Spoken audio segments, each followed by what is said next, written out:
டிஸ்னியே இனிமேல் நினச்சா கூட பைரட்ஸ் ஆஃப் த கரேபியன் மாதிரி இருக்கிற ஒரு மூவியை அவங்களால நினச்சாலும் சரி, என்ன தான் நக்கு நக்கு நக்குனாலும் சரி, அந்த மூவியை உருவாக்க கூட முடியாது அவங்களால.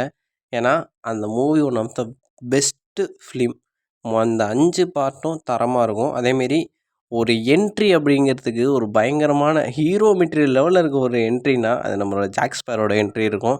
தலைவன் வந்து பெரிய கப்பலில் வர மாதிரியான ஒரு இமேஜினை கொண்டு வந்து ஜஸ்ட் ஒரு ஓட்ட போட்டில் என்ட்ரி கொடுத்துருப்பான்.